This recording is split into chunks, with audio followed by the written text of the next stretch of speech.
நம்முடைய இந்த காலையிலே நம்முடைய சிந்தனைக்காக ஏசாயா 6வது அதிகாரத்துக்கு நம்முடைய வேதாந்தத்தை திருப்பிக் கொள்ளலாம். ஏசாயா 6வது அதிகாரம். ஏசாயா 6வது அதிகாரம் 1வது வசனத்தை மட்டும் நான் வாசிக்கிறேன். பின்பதாக ஒரு சில காரியங்களை அந்த அதிகாரத்திலிருந்து நாம் தியானிக்கலாம். உசியா ராஜா மரணமடைந்த வருஷத்தில் ஆண்டவர் உயரமும் உன்னதமுமான சிங்காசனத்தின் மேல் வீற்றிருக்க கண்டேன். அவருடைய வஸ்திர தொங்கலால் தேவாலயம் நிறைந்திருந்தது. உசியா ராஜா மரணமடைந்த வருஷத்தில் ஆண்டவர் உயரமும் உன்னதமுமான சிங்காசனத்தின் மேல் வீற்றிருக்க கண்டேன். அவருடைய வஸ்திர தொங்கலால் தேவாலயம் நிறைந்திருந்தது.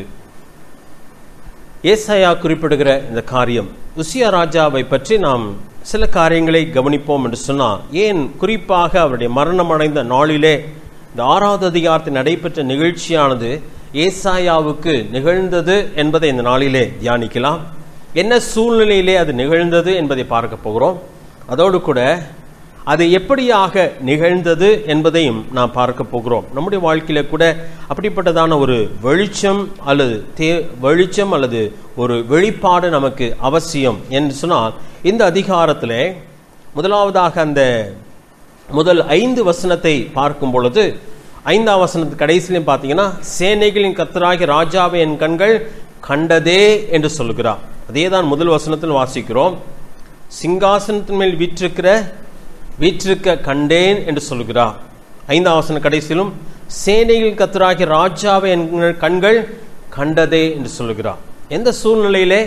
உசியா ராஜா மரணமடைந்த அந்த வருடத்திலே என்று சொல்லப்பட்டிருக்கிறது.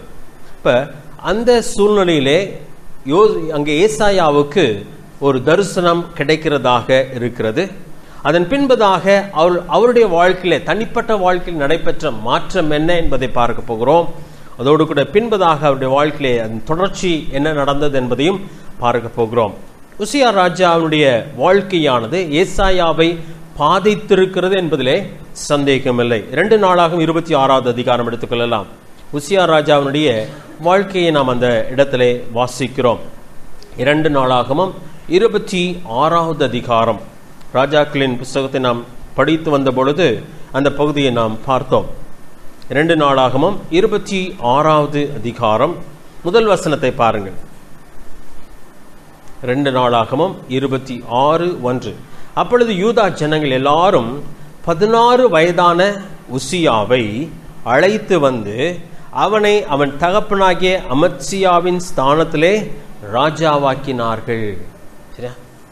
என்ன வயசுல உசியா ராஜாவானான்? 16 வயதிலே. அவங்க அப்பா பேர் என்ன? அமத்சியா என்று சொல்லப்பட்டிருக்கிறது. அதன் பின்பதாக அவனுடைய வாழ்க்கையை பார்ப்போம் என்று சொன்னால், 3ஆம் வசனத்தை வாசிக்கிறேன். அதாவது உசியா வாழ்க்கையும் ஏசாயா வாழ்க்கையும் ஏறக்குறைய பின்னி பிணைந்ததாக இருந்திருக்க வேண்டும். உசியா ராஜா, ஏசாயா தீர்க்கதரிசி. சொல்லப்போனால் பழைய ஏற்பாட்டின் நாட்களிலே தேசத்தை நடத்தினவர்கள் யார்தான்? ராஜாவும் தீர்க்கதரிசியும் சேர்ந்துதான் நடத்தினார்கள். ராஜாக்கள் ஏற்படுத்தப்படுவதற்கு முன்பதாக தீர்க்கதரிசிகள் தேசத்தை நடத்தினார்கள். என்பது ராஜா வேண்டும் என்று சொல்லி கேட்ட பின்பு ராஜாவை ஆண்டவர் ஏற்படுத்துகிறார். இப்ப தேசத்தினுடைய அரசியல் நிலைமையை அங்கே ராஜாக்கள் பார்த்தார்கள். ஆவிக்குரிய நிலைமை யார் பார்த்தது? தீர்க்கதரிசிகள் பார்த்தார்கள். எந்த இடத்திலெல்லாம் ராஜாவும் தீர்க்கதரிசியும் சேர்ந்து காரியத்தை செய்தார்களோ அந்த ஆட்சி மிகவும் அற்புதமாக நடந்தேறியது.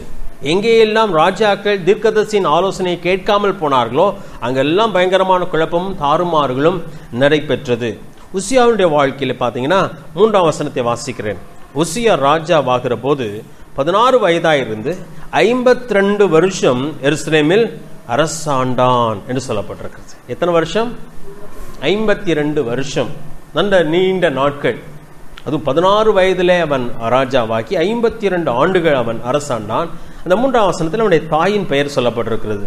எருசலேம் நகரத்தாளான அவன் தாயின் பெயர் எக்கோலியாள் என்று சொல்லப்பட்டிருக்கிறது. சரி, 4ஆம் வசனத்திலே அவன் எப்படி அரசாண்டான் என்றும் சொல்லப்பட்டிருக்கிறது. அவன் தன் தகப்பனாகிய அமத்சியா செய்தபடி எல்லாம் கர்த்தரின் பார்வைக்கு செம்மையானதை செய்து வந்தான். ரொம்ப அழகாக கர்த்தரின் பார்வைக்கு செம்மையானதை செய்து வந்த ஒரு அற்புதமான ஒரு ராஜா 52 ஆண்டுகள் ஆட்சி செய்திருக்கிறார். 5ஆம் வசனத்தை வாசிக்கலாமா? தேவனுடைய தரிசனங்களில் புத்திமானாயிருந்த சகரியாவின் நாட்களிலே தேவனை தேட மனதிணங்கி இருந்தான். அவன் கர்த்தரை தேடின நாட்களில் தேவன் அவன் காரியங்களை வாய்க்கச் செய்தார். ஆண்டவர் அவனுடைய காரியங்களை வாய்க்கச் செய்கிறார். ரொம்ப ஞானமாக காரியத்தை செய்தான். தேவனை தேட மனந்திறங்கி இருந்தான் என்று சொல்லப்பட்டிருக்கு. அவன் முழு மனதோடு கூட அதை செய்தவனாக இருக்கிறான். தேவனுடைய காரியங்களை வாய்க்கச் செய்தார். அநேக காரியங்களை தேசத்தில் அவன் செய்கிறவனாக காணப்படுகிறான். எதிரிகளை மடக்குகிறான். எதிரிகளை தனக்கு கீழாக கொண்டு வருகிறான். பாருங்களேன், 2ஆம் வசனத்திலே அது சொல்லப்பட்டிருக்கிறது.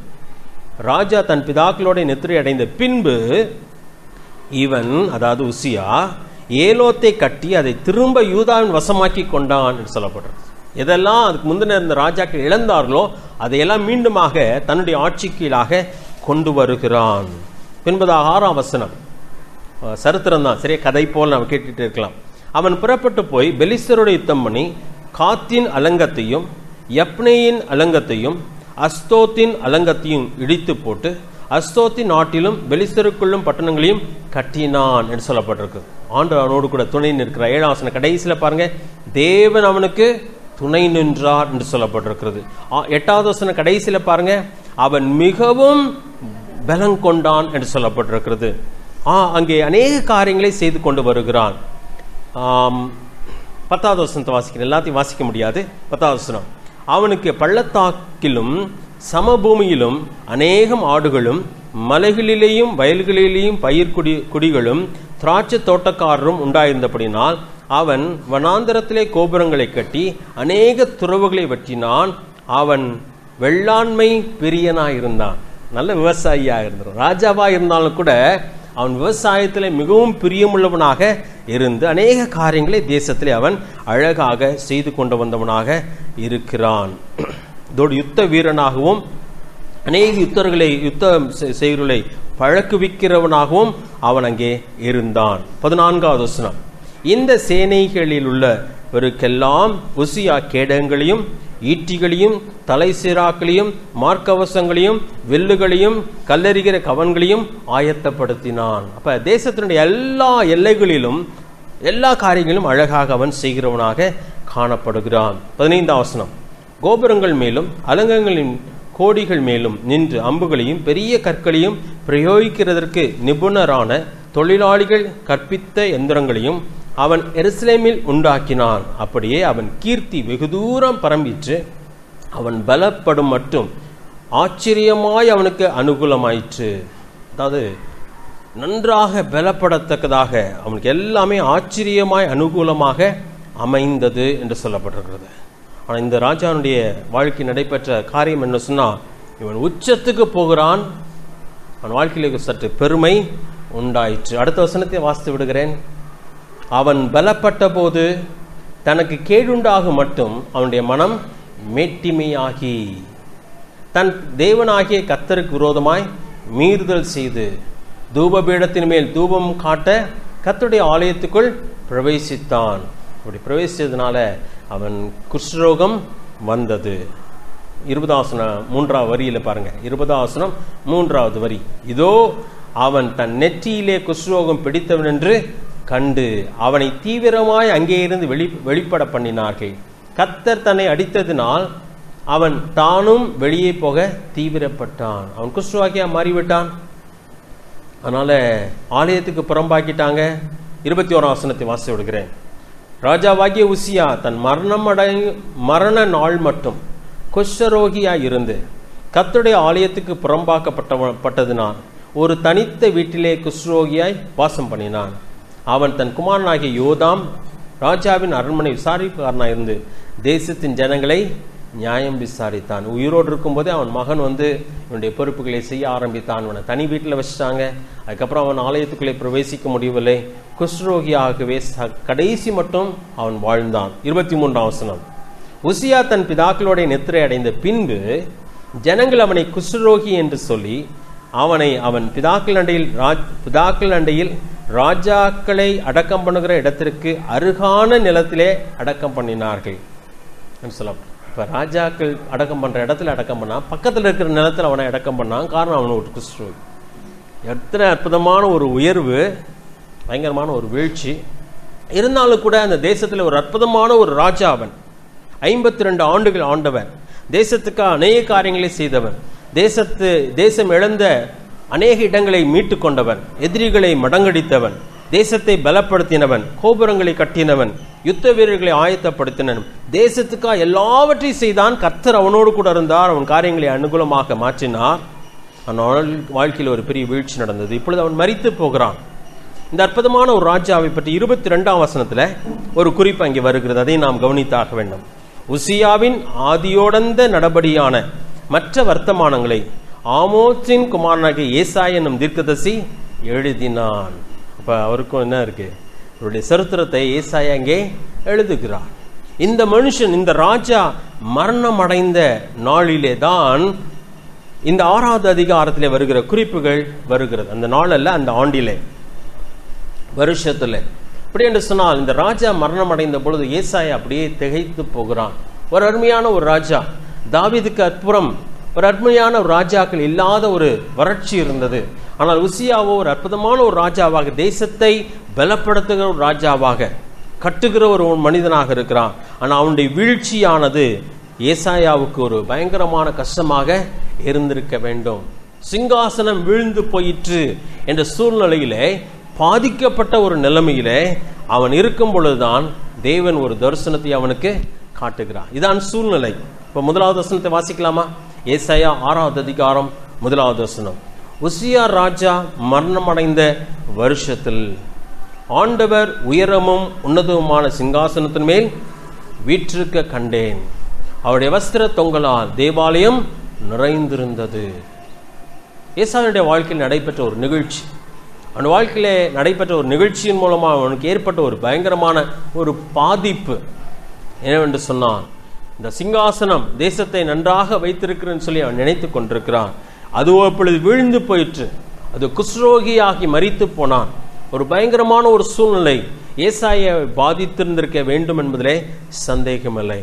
ஆனால் அந்த பாதிப்பின் மத்தியிலே தேவன் அவனுக்கு காட்டுகிற மற்றொரு காரியம் என்னவென்று சொன்னால், ஆண்டவர் உயரமும் உன்னதமான சிங்காசனத்தின் மேல் வீற்றிருக்க காண்கிறான். நம்முடைய வாழ்க்கையில் ஏற்படுகிற பாதிப்புகள் உண்டு. நாம் நம்பினவர்கள், நம்மை வழிநடத்தினவர்கள் வீழ்ந்து போகலாம், அவர்கள் இல்லாமலும் போகலாம். நாம் எதிர்பார்த்த ஒரு காரியம், நான் எல்லாமே இவர்கள்தான் என்று சொல்லி எண்ணி இருக்கலாம், பலவிதமான கற்பனைகள் இருந்திருக்கலாம்.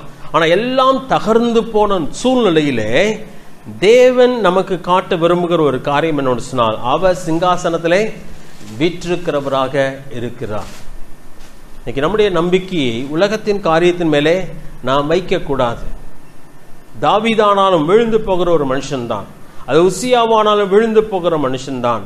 அவர்கள் ஒரு வெற்றி பெற்றவர்களாக இருந்தாலும் கூட ஒரு நாளிலே மரித்து போகிறவர்களாக இருக்கிறார்கள், கடந்து போகிறவர்களாக இருக்கிறார்கள். ஆனால் அவர்களை எல்லாரையும் ஏற்படுத்தின ஒருவர் யார் என்று சொன்னால், உன்னதத்தில் வீற்றிருக்கிற கர்த்தர் தான். அவர் வீற்றிருக்கிற ராஜாவா என்றென்றைக்கும் வீற்றிருக்கிறவராக இருக்கு. அதை தான் ஏசாயா பார்க்கிறார். இன்னைக்கு நம்முடைய வாழ்க்கையில் அதை நாம் காண வேண்டும். நமக்கு அந்த வெளிச்சம் நமக்கு வேண்டும். இந்த உலகத்தின் காரியங்கள் நமக்கு நம்பிக்கையை கொடுக்கலாம். நம்முடைய குடும்பம், நம்முடைய உறவினர்கள், நம்முடைய சபை, சில காரியங்கள், தேவன் நமக்கு கொடுத்திருக்கிற சில ஏதுக்கள், அவைகள் எல்லாம் நமக்கு பயங்கரமான சப்போர்ட்டாக இருக்கலாம். அது நமக்கு ஒரு நம்பிக்கையை கொடுக்கலாம், நமக்கு ஆதரவாக இருக்கலாம், ஆதரவான கோலாக இருக்கலாம். அதை பிடித்து கொண்டு நாம் வாழ்ந்து கொண்டிருக்கிறோம். ஆனால் அவை எல்லாவற்றுக்கும் மேலாக ஒருவர் அங்கே வீற்றிருக்கிறார். அவர் யார்? அங்கே ஆண்டவர் சிங்காசனத்தில் வீற்றிருக்கிறார். இது எந்த அதிகாரத்தில் எழுதப்பட்டிருக்குன்னு சொன்னால், ஏசாயாவுடைய 6வது அதிகாரத்தில் எழுதப்பட்டிருக்கிறது. ஏசாயாவின் 1 அதிகாரத்துக்கு வரலாமா? அங்கேயே ஆண்டவர் இந்த ஏசாயாவை தெரிந்து கொண்டு அந்த ஏசாயா மூலமாக பேச ஆரம்பித்து விடுகிறார். ஆனால் 6வது அதிகாரத்தில் தான் ஏசாயா தன்னை முழுமையாக ஆண்டவருடைய கரத்திலே அர்ப்பணிக்கிறதை பார்க்கிறோம். ஏசாயா முதல் அதிகாரம் 1 வசனத்தை வாசிக்கிறேன் பாருங்கள். ஆமோசின் குமாரனாகிய ஏசாயா, யூதாவின் ராஜாக்களாகிய உசியா, யோதாம், ஆகாஸ், எசேக்கியா என்பவர்களின் நாட்களில் யூதாவையும் எருசலேமையும் குறித்து கண்ட தரிசனம். ஆண்டவர் அந்த ஆரம்ப நாட்களிலே ஆண்டவர் ஏசாயாவின் மூலமாக செயல்பட ஆரம்பிக்கிறார். 2வது அதிகாரம் 1 வசனத்தை பாருங்கள். ஆமோசின் குமாரனாகிய ஏசாயா யூதாவையும் எருசலேமையும் குறித்து கண்ட தரிசனம் என்று சொல்லப்பட்டிருக்கிறது. தேவன் அவனை பயன்படுத்த ஆரம்பித்து விட்டார்.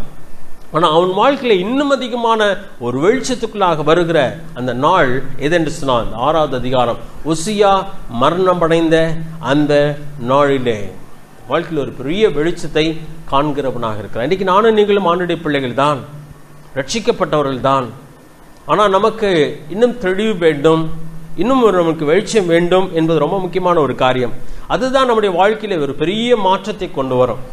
நம்ம இந்த இப்படிப்பட்ட சபையிலே வளரும் பொழுது, கிறிஸ்தவ குடும்பத்திலே பிறந்து வளரும் பொழுது அநேக காரியங்களை நாம் அறிந்திருக்கிறோம். வேதம் நமக்கு நன்றாய் தெரியும். ரட்சிப்பு என்றால் என்ன என்பது நமக்கு தெரியும். தேவனுக்காய் ஊழியம் செய்கிறது என்னவென்று நமக்கு நன்றாய் தெரியும். ஆனால் நம்முடைய வாழ்க்கையில் ஒரு பெரிய திருப்பு முனையை கொண்டு வருகிற ஒரு நாள் எது என்று சொன்னால், ஆண்டவர் நமக்கு சில வெளிச்சத்தை கொடுக்கிற அந்த நாள் தான். ஏசாயா என்ற வாழ்க்கையிலே நடந்த ஒரு நிகழ்ச்சி தான் இது. அதை நாம் இன்றைக்கு பார்க்க போகிறோம். சூழ்நிலை என்னவென்று சொன்னால் ஒரு பயங்கரமான ஒரு பாதிப்பு.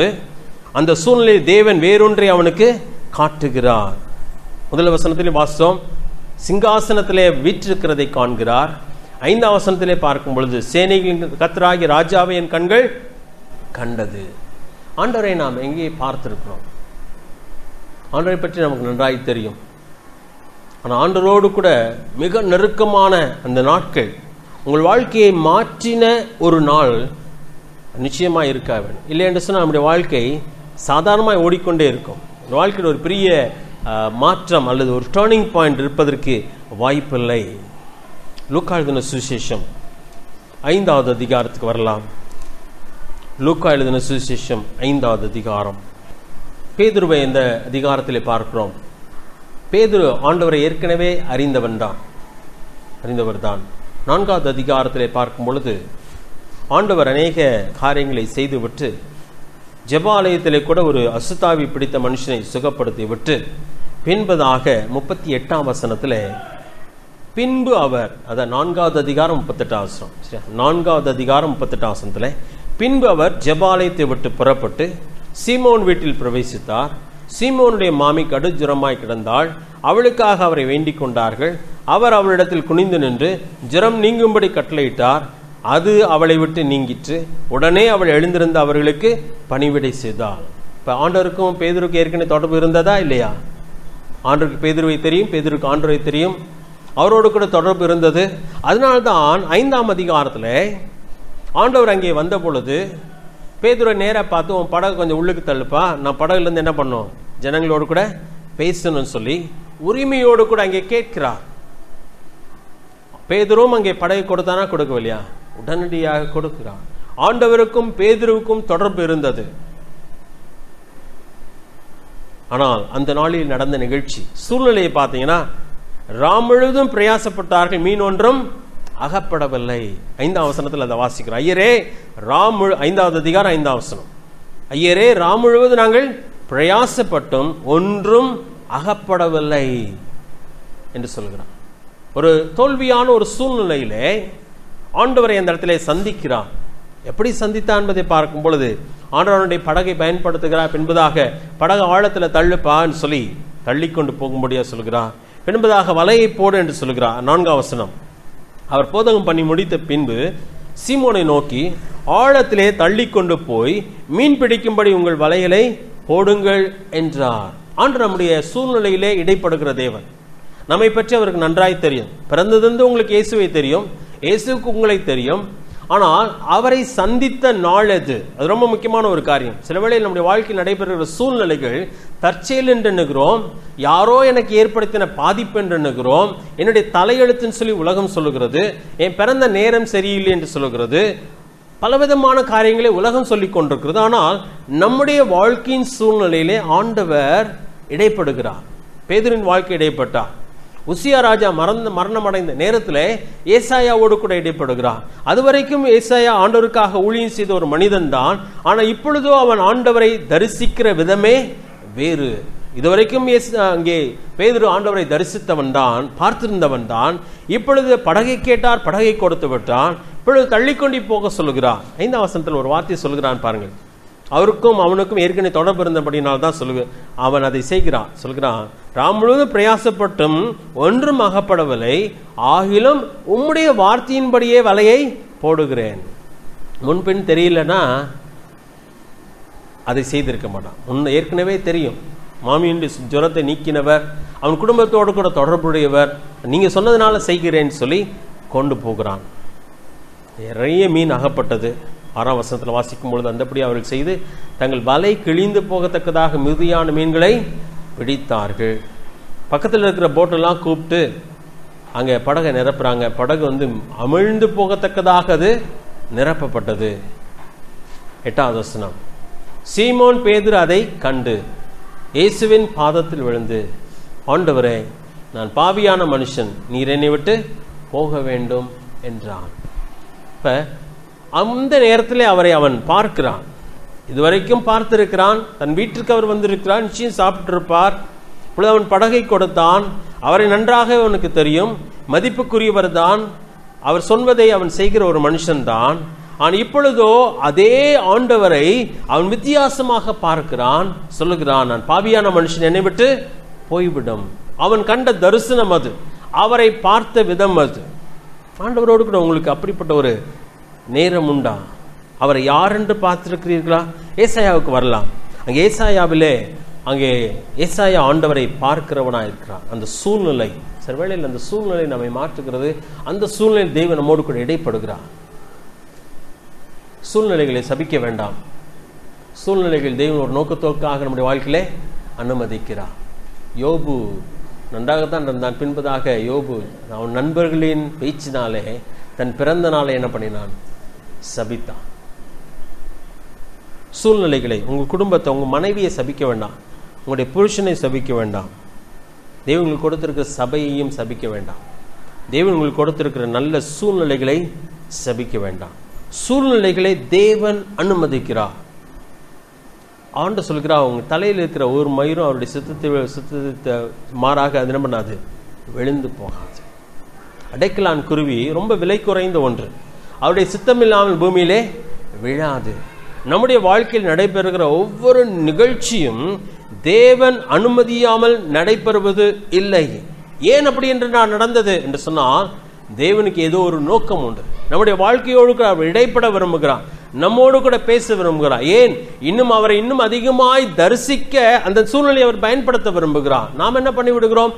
கூட இருக்கிறவர்களோடு கூட சண்டை போட்டு காரியங்களை எல்லாவற்றையும் நாமே கையாள பார்க்கிறபடினாலே யாரை பார்க்க முடியவில்லை என்று சொன்னால் தேவனை பார்க்க முடியவில்லை. ஆனால் ஏசாயாவின் சூழ்நிலையிலே அவன் பார்க்கிறான், ஆண்டவர் உயரமும் உன்னதமான சிங்காசனத்தின் மேல் வீற்றிருக்க கண்டேன் என்று சொல்கிறான். பார்க்கிறான். வாசிக்கலாம், அதை தொடர்ந்து வாசிக்கலாம். அந்த வசனத்தை கவனிங்கள். அவருடைய வஸ்திர தொங்கலால் தேவாலயம் நிறைந்திருந்தது. அதனுடைய மகிமை, அதனுடைய அழகு, அதை பார்க்கிறான் அவன். இங்கே பூமியில் இருந்த உசியாவின் சிங்காசனம் விழுந்து போயிற்று, உண்மைதான். உசியாவை போல் ஒரு ராஜா இனிமேல் ஏற்பட முடியுமா? தெரியவில்லை. சூழ்நிலை மோசமாக இருக்கிறது.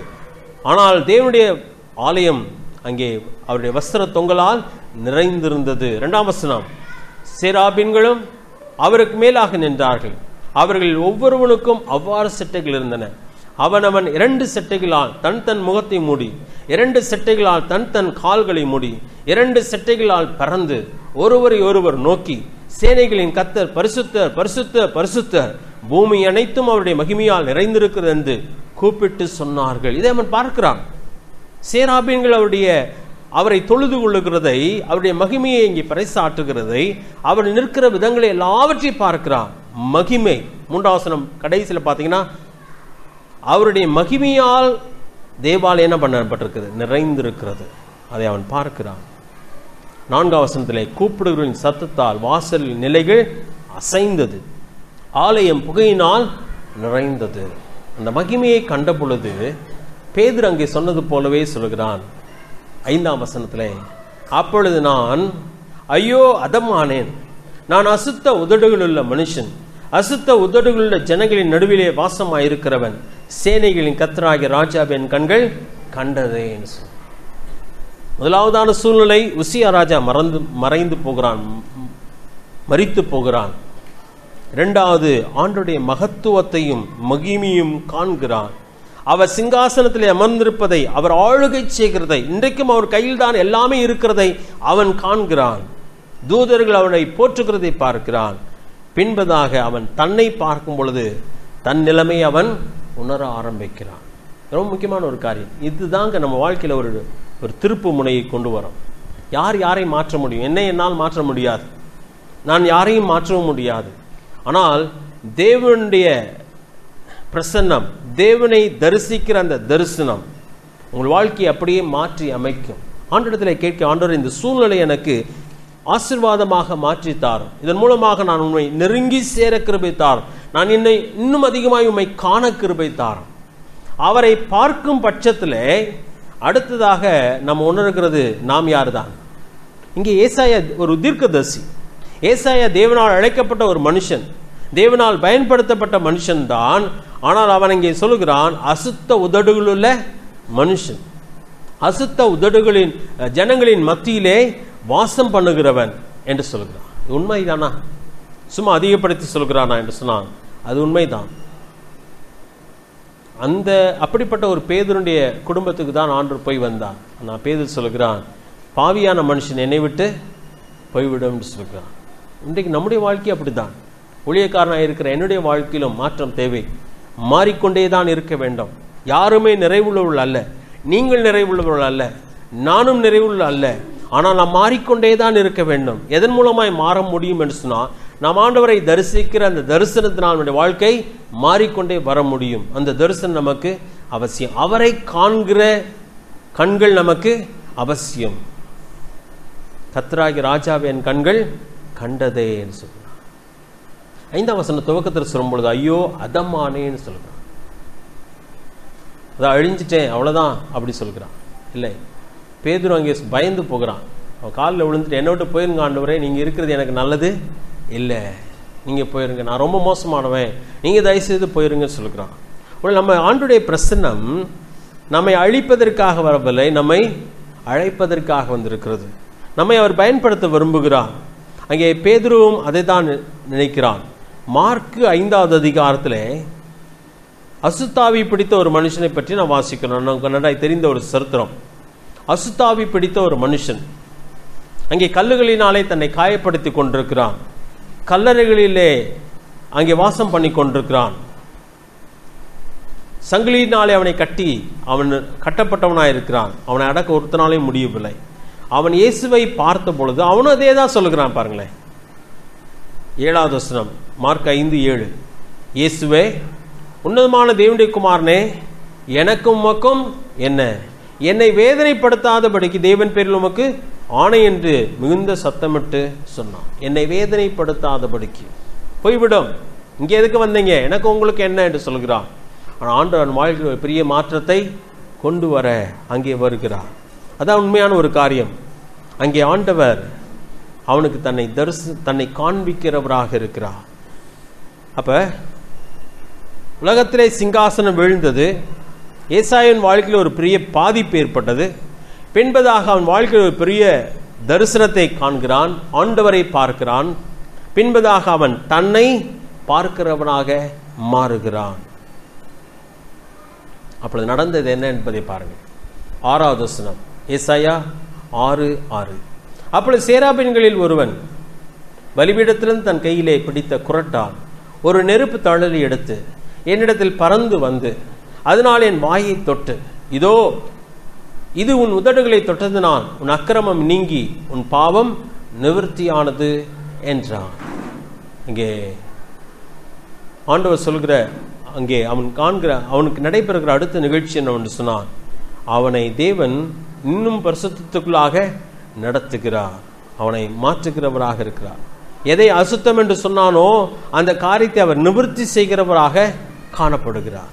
நான் நினைக்கிறேன் பேதுருடைய வாழ்க்கையில் அதான் அங்கே நடந்திருக்க வேண்டும். நான் பாவியான மனுஷன், என்னை விட்டு போய்விடும். ஆண்டவர் என்ன சொன்னார் பாருங்க அந்த இடத்துல, லூக்கா 5வது அதிகாரத்தில் 10வது வசனம். எல்லாரும் பிரமித்து போனார்கள் நடந்த நிகழ்ச்சினாலே. ஆனால் ஒருவனுக்கு மட்டும்தான் ஆண்டவரை பற்றிதான தெளிவான தரிசனத்தை இங்கே பார்க்கிறோம். அந்த ஒருவன் தான் தான் பாவி என்று சொல்லுகிறான். அப்பொழுது ஆண்டவர் 10ஆம் வசனத்தின் கடைசி பகுதியில் 4வது வரியிலே பார்த்தீங்கன்னா, அப்பொழுது இயேசு சீமோனை நோக்கி, எல்லாரையும் பார்த்தல்ல, எல்லாரும் பிரமித்தான்னு சொல்லப்பட்டிருக்கிறது. ஆனால் சீமோனை நோக்கி, பயப்படாதே, இது முதல் நீங்கள் என்று சொல்லப்படவில்லை, நீ என்று சொல்லுகிறார், மனுஷரை பிடிக்கிறவனாய் இருப்பாய் என்று சொல்லி ஒருமையிலே சொல்லுகிறார். பாருங்களேன், அத்தனை பேர் இருந்தாங்க, எல்லாரும் மீன்களை பார்த்தார்கள், எல்லாரும் இயேசுவை பார்த்தார்கள், இயேசுவின் செயலாலே எல்லாரும் பிரமித்தார்கள் என்பது உண்மைதான். ஆனால் பேதுருடைய பார்வை வேறே, அவனுக்கு கிடைத்த தரிசனம் வேறே. இங்கே உட்கார்ந்துருக்கிற வேளையில் எல்லாருக்கும் ஒன்று போல அல்ல. எனக்கும் தெரியும், உங்களுக்கும் தெரியும். ஆண்டவர் சிலரோடு கூட தெளிவாய் பேசுகிறார், சிலருடைய கண்களை எப்படியே திறக்கிறார். திறக்கும் பொழுது அவருடைய காரியத்தை அவர்களாலே பார்க்க முடியும். ஆண்டவர் நம்மோடு கூட இடைப்படுகிறார். அப்பொழுது நம்முடைய வாழ்க்கை நடக்க வேண்டிய ஒரு முக்கியமான ஒரு காரியம் என்னவென்று சொன்னால், நம்முடைய பரிதாபமான நிலைமையை நாம் உணர ஆரம்பிக்கிறோம். மற்றவர்களை குற்றம் சாட்டுகிற வரைக்கும் நம்முடைய உண்மையான நிலைமையை நம்மால் பார்க்கவே முடியாது. தேவனை உண்மையாய் தரிசிக்கிற ஒரு மனுஷன், தெளிவாய் அவரை பார்க்கிற மனுஷன், அடுத்ததாக தெளிவாய் பார்க்கிற ஒரு காரியம் என்னன்னு சொன்னால், அவன் தன்னை காண ஆரம்பிக்கிறான். அன்றைக்கு கடந்த வாரத்தில் அந்த வசனத்தை உபயோகித்தேன். எல்லாவற்றை பார்க்கலும் இருதயமே திருக்குள்ளதும் மகா கேடுள்ளதுமாயிருக்கிறது, அதை அறியத்தக்கவன் யார்? மனிதனாலே அறிய முடியாதது எது என்று சொன்னால், தன்னுடைய உண்மையான நிலைமையை அவன் அறிய முடியாது. தெய்வத்தை காண முடியாதவனாய் இருக்கிறபடினாலே அவனுடைய உண்மையான நிலைமையை அவன் அறிய முடியாதவனாய் இருக்கிறான். ஆனால் ஒரு மனுஷன் தெய்வத்தை காணத்தக்கவனாய் மாறுவான் என்று சொன்னால், அந்த தரிசனமானது அவனுடைய உண்மையான நிலைமையை வெளிப்படுத்துகிறதா இருக்குது. எந்த ஒரு மனுஷன் அதை ஒத்துக்கொண்டு ஐயோ நான் அதமானேன், ஐயோ நான் பாவியான மனுஷன் சொல்லுகிறானோ, அந்த இடத்துல தேவன் அவனோடு கூட பேச ஆரம்பிக்கிறான். இன்னொரு காரியத்தை கூட நான் நினைவு கூறுகிறேன். சிலுவையிலே தொங்கிக் கொண்டிருந்த இந்த திருடன், முதலாவதாக அவன் பார்த்தது என்ன சொன்னா, அவர் யார் என்பதை பார்க்க. எல்லாரும் தான் பார்த்துட்டே இருந்தாங்க. உடனே நேரம் அவனும் கூட கேலி செய்து கொண்டு வந்திருக்கிறான் இயேசுவை. ஆனால் திடீரென்று அவனுடைய கண்கள் திறக்கப்படுகிறது. அவன் சொல்லுகிறான், தேவனுக்கு நீ பயப்படுகிறது இல்லையா என்று சொல்லி தன் நண்பனை பார்த்து சொல்கிறான். நாமோ நியாயப்படி தண்டிக்கப்படுகிறோம், இவரோ ஒரு குற்றமும் செய்யவில்லை. அவர் யார் என்பதை காண்கிறான், பின்பதாக தான் குற்றவாளி என்பதை ஒத்துக்கொள்கிறான், நியாயப்படி தண்டிக்கப்படுகிறோம் சொல்லி. பின்பதாக தேவன் அவனோடு கூட பேசுவதற்கு ஏதுவாக மாறுகிறது. ரொம்ப அற்புதமான ஒரு காரியம். வாசிக்கலாமா? ஏசாயா 6வது அதிகாரம் மீண்டும் வரலாம். அவனுடைய சூழ்நிலை தேவனை தரிசிக்க உதவி செய்தது. அவன் தேவனை தரிசித்த பொழுது தன்னை காண்கிறவனாக மாறுகிறான். ஐயோ அதமானேன், அசுத்த உதடுகளுள்ள மனுஷன், அசுத்த உதடுகளுள்ள ஜனங்களின் நடுவில் வாசம் செய்கிறவன், சேனைகளின் கர்த்தராகிய ராஜாவை என் கண்கள் கண்டதே என்றான். அதாவது நான் சாக போகிறேன் அவ்வளவுதான் அப்படி சொல்கிறேன். அதாவது ஆண்டவரை காண்பது என்பது மரணத்துக்கு சமம். செத்து போவான். பாவியான மனுஷன் தெய்வத்தை காண முடியாது. ஆனால் தேவன் ஒருவனுக்கு தன்னை வெளிப்படுத்துகிறார் என்று சொன்னால், அவனை சாகடிப்பதற்காக அல்ல, அவனை மாற்றுவதற்காக. 6வது வசனத்தில் 6வது வசனம் 7வது வசனம் ஏற்கனவே வாசித்து விட்டோம். தேவன் அவனை சுத்தப்படுத்துகிறார். அவனை புதிய மனுஷனாக அந்த நிமிஷத்திலே மாற்றுகிறார். அவனுடைய பாவ நிலைமை உணர்த்துவதற்காக, அவனை சுத்தப்படுத்துவதற்காக, குற்றவாளியாக்குவதற்காக அல்ல, அவனை சுத்தப்படுத்துகிறார். பின்பதாக 8ஆம் வசனத்தில் அற்புதமான ஒரு காரியம் என்ன சொன்னான். அங்கே அழகாக ஏசாயா சொல்கிறார், பின்பு யாரை நான் அனுப்புவேன், யார் நமது காரியமாய் போவான் என்று உரைக்கிற ஆண்டவருடைய சத்தத்தை கேட்டேன். ஆண்டவர் அவனோடு கூட பேசினான்னு சொல்லப்படல அந்த இடத்துல. ஆனால் ஆண்டவர் உரைக்கிற சத்தத்தை கேட்கிறார். அது அவ்வளவு நாள் ஆண்டவர் பேசினாரா? பேசலையா? பேசியிருக்க வேண்டும். ஆனால் இவனால் கேட்க முடியவில்லை. இப்பொழுதோ யாரை நான் அனுப்புவேன், யார் நமது காரியமாய் போவான் என்று உரைக்கிற ஆண்டவருடைய சத்தத்தை கேட்டான். அவன் கேட்கக்கூடியவனாக மாறுகிறான்.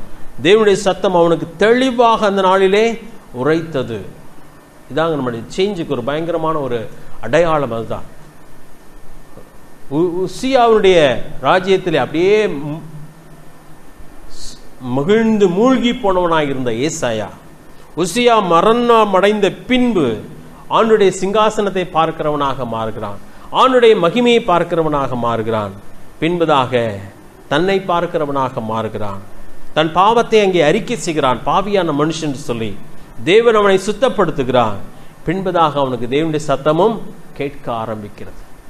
தேவன் உங்களோடு கூட பேசுகிறாரா? பேசாத காரணம் என்ன? அவர் பேசாமல் இருப்பதல்ல, நாம் கேட்கக்கூடியவர்களாக இருக்கவில்லை. அது முக்கியமான ஒரு காரியம். ஆண்டவர்கிட்ட நம்ம கேட்க வேண்டிய காரியம், ஆண்டவரே இன்னும் என் கண்களை திறந்துடலாம், என் இருதயத்தை திறந்துடும், உம்மை காண எனக்கு உதவித்தார். நிறைய நேரத்தில் மற்றவர்களுடைய தவறுகளை நன்றாய் பார்க்க முடியும், நம்மாலே அலசி ஆராய முடியும். ஆனால் நம்முடைய நிலைமை நம்மால் பார்க்க முடியவில்லை. என்னை சேர்த்து தான் சொல்கிறேன். இன்னும் நாம் தெளிவடையும் பொழுது, அவரை காணக்கூடியவர்களாய் மாறும் பொழுது நம்மை காணக்கூடியவர்களாக மாறுகிறோம். ரொம்ப அற்புதமான ஒரு காரியம். நம்மை நாம் காணக்கூடியவர்களாய் மாறும் பொழுது நாம் அறிக்கை செய்கிறவர்களாய் மாறுகிறோம். இன்னும் நம்மை தேவன் மாற்றிக்கொண்டே வருகிறார், இன்னும் நம்மை பரிசுத்தப்படுத்திக் கொண்டே வருகிறார். இன்னும் நம்மை அவர் பரிசுத்தப்படுத்திக் கொண்டு வரும்பொழுது அவருடைய சத்தம் இன்னும் தெளிவாக நமக்கு கேட்க ஆரம்பிக்கிறது. 8ஆம் வசனத்தில் அதற்கு நான், ஏசாயா சொல்லுகிற பதில் அது, அதற்கு நான் இதோ அடியேன் இருக்கிறேன், என்னை அனுப்பும் என்றேன். நிறைய நேரத்தில் சிலர் ஆண்டவர் கீழ்ப்படுகிற அந்த கீழ்ப்படுதலை மற்றவர்களை புரிந்து கொள்ள முடிகிறதில்லை. காரணம் என்ன தெரியுமா? அந்த தரிசனம் யாருக்கு இல்லை? மற்றவர்களுக்கு இல்லை. சிலர் எடுக்கிற அந்த தீர்மானம் பயங்கரமான மடத்தனமான தீர்மானமாக மற்றவர்களுக்கு தெரியலாம். ஆனால் அது இல்லை. ஏசாயா அங்கே இன்னும் ஆண்டவரை இன்னும் ஆழமாக அறிகிறான். தன்னை ஆண்டவருக்கு முழுமையாக ஒப்பு கொடுக்கிறதை இங்கே பார்க்கிறோம். இதோ அடியேன் இருக்கிறேன், என்னை அனுப்பும் என்றேன். அர்ப்பணிப்பு அங்கே வருகிறது. ஏற்கனவே அர்ப்பணித்த ஒரு மனுஷன்தான், ஏற்கனவே ஆண்டவரை அறிந்தவன் தான். ஆனால் இந்த அதிகாரத்தில், இந்த சூழ்நிலையில் இன்னும் அதிகமாக ஆண்டவரை அறிந்து ஆண்டவருக்கு தன்னை ஒப்பு கொடுக்கிறதை பார்க்கிறோம். லூக்கா 5வது அதிகாரத்துக்கு வரலாம். அங்கே அதே தான் நடக்கிறது. லூக்கா 5வது அதிகாரத்தில் பின்பதாகத்தான் பேதுருடைய வாழ்க்கை முழுமையாய் மாற்றம் அடைகிறது. 5வது அதிகாரம் 10ஆம் வசனத்தை மறுபடியும் வாசிக்கிறேன். 10ஆம் வசனத்துடைய பின்பகுதி. அப்பொழுது இயேசு சீமோனை நோக்கி, பயப்படாதே, இது முதல் நீ மனுஷரை பிடிக்கிறவனாய் இருப்பாய் என்று சொல்கிறார். 11ஆம் வசனம். அவர்கள் படகுகளை கரையிலே கொண்டு போய் நிறுத்தி எல்லாவற்றையும் விட்டு அவருக்கு பின் சென்றார்கள். இதான் அங்கே செய்கிற ஒரு காரியம். எத்தனை பேருக்கு விளங்கி இருக்கும் அந்த இடத்துல? ஆனால் பேதுருக்கு அது தெளிவாக விளங்கிற்று. பேதுரு ஒரு முதன்மையான ஒரு அப்போஸ்தலனாக மாற்றப்படுகிறான். தேவனுக்காக செயல்படுகிற ஒரு அற்புதமான மனுஷன். படிப்பறிவு குறைவுதான், பேதமையுள்ளவன் தான். ஆனால் தேவன் அவனை கையில் எடுக்கிறார். கடைசியில் அவனை பார்த்து சொல்லும் பொழுது, பரலோகத்தின் திறவுகோல்களை அவன் கையிலே கொடுக்கிறேன் பேதுருன்னு சொல்கிறான். சபை ஆரம்பமாவதற்கு மூல காரணமாக அவன் அமைகிறான்.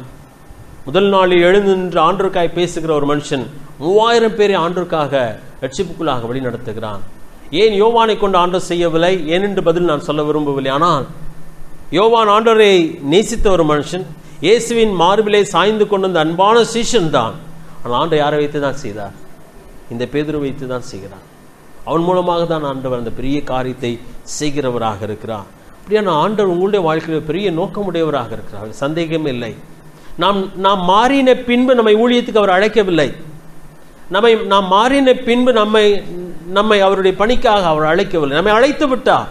எந்த நிலைமையில இருக்கிற வண்ணமாகவே நம்மை அழைத்து விட்டார். ஆனால் ஒவ்வொரு நாளும் அவரை நமக்கு அதிகமாய் வெளிப்படுத்தி நம்மை மாற்ற விரும்புகிறார். நம்மை கொண்டு பெரிய காரியங்களை செய்ய விரும்புகிறார். இதுல தான் விசுவாசிகளுக்கு வித்தியாசம் உண்டு. எனக்கு உங்களுக்கும் வித்தியாசம் உண்டு, உங்களுக்கும் எனக்கும் வித்தியாசம் உண்டு. ஆண்டவரை தரிசிக்கிற தரிசனத்திலே வித்தியாசம் உண்டு. அந்த அவருடைய சத்தத்தை கேட்கிறதிலே வித்தியாசம் உண்டு. அர்ப்பணிப்பிலே வித்தியாசம் இருக்குது. ஆண்டவரை எவ்வளவுக்கு அதிகமாய் நாம் தரிசிக்கிறோம். தரிசனம் என்று சொன்னாலே நான் சொப்பனத்தில் பார்த்தேன், நான் கனவுல பார்த்தேன், அதை பற்றி நான் பேசவில்லை. அவர் யார் என்பதை அறிந்து கொள்ளுகிற அந்த வெளிச்சம், அதான் ஏசாயா பார்க்கிறார். அவருடைய மகிமையை காண்கிறார். அவரை தூதர்கள் தொழுது கொள்ளுகிற அந்த மகத்துவத்தை காண்கிறார். அவர் எவ்வளவு மகத்துவமானவர் என்பதை அறிந்த பொழுது, ஐயோ அதமானேன், அசுத்த உதடுள்ள மனுஷன், நான் எவ்வளவு பயங்கரமா இருக்கிறேன். அவ்வளவுதான் என்னுடைய வாழ்க்கை முடிந்தது என்று சொல்லி அவன் நினைக்கிறான். இல்லை, அன்றைக்கு தான் அவனுடைய வாழ்க்கை புதிதாக ஆரம்பமாகிறது. இங்கே நம்முடைய வாழ்க்கையில தேவனை தான் எதிர்பார்க்கிறான். 9ஆம் வசனத்திலிருந்து 13ஆம் வசனம் வரைக்கும் நான் வாசித்து முடித்து விடுகிறேன். ஏசாயா எப்படிப்பட்ட ஊழியத்துக்காய் தேவன் அழைக்கப்பட்டான் என்பதை பாருங்க.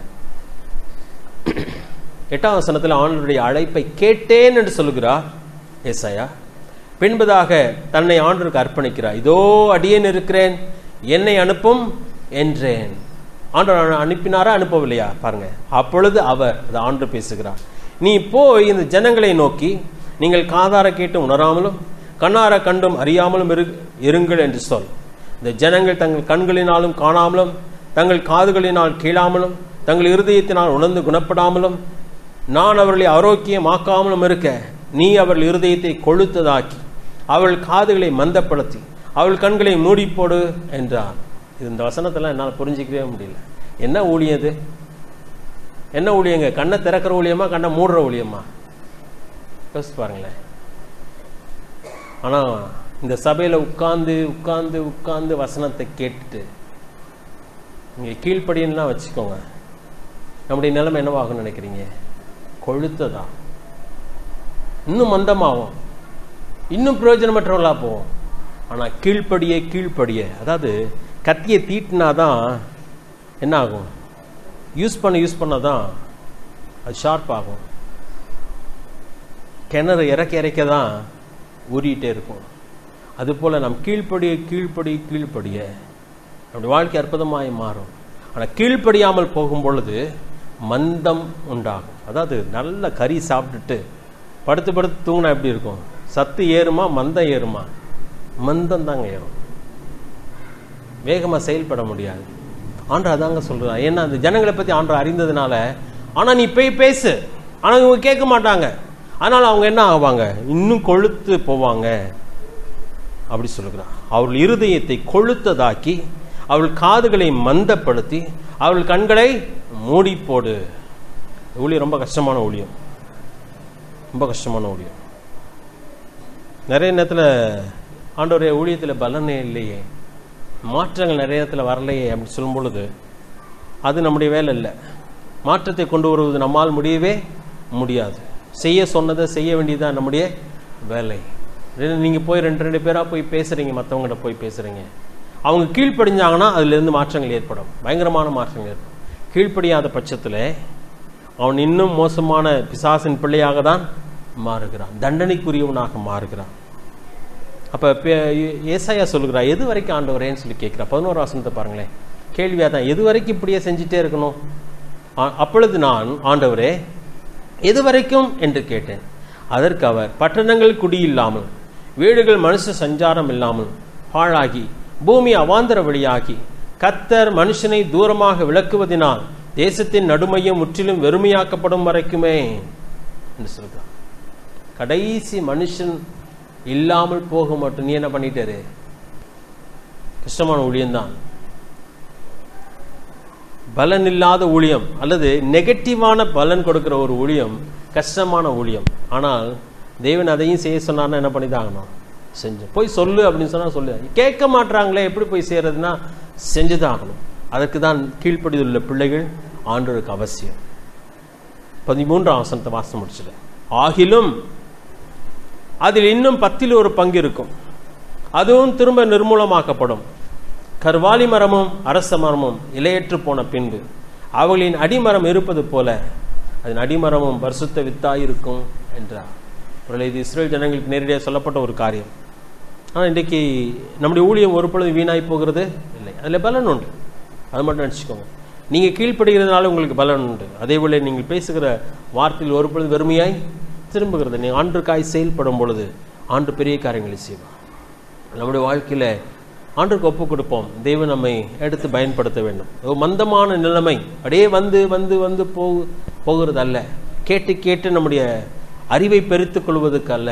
ஆனால் ஆண்டவரே இன்னும் அதிகமான தரிசனத்தை எனக்கு தாரும், உம்மை காண எனக்கு கிருபை தாரும், உம்மை காண்பதனால இன்னும் அதிகமாக என்னை காண எனக்கு உதவி தாரும், உம்முடைய சத்தத்தை நான் கேட்க வேண்டும், உமக்கு நான் இன்னும் கீழ்ப்படிய வேண்டும் என்று சொல்லி நாம் சொல்லும் பொழுது தேவன் நம்முடைய வாழ்க்கை மூலமாய் பெரிய காரியங்களை செய்ய முடியும். பேதுரு ஆண்டவரை கண்டான், வாழ்க்கையை மாற்றம் அடைந்தது. ஒருவேளை அந்த சிலுவையிலே மரித்து கொண்டிருக்கிற அந்த திருடன் கடைசியில் தான் அவரை பார்க்க முடிந்தது. அவனுக்கு ஊழியம் செய்ய வாய்ப்பில்லை.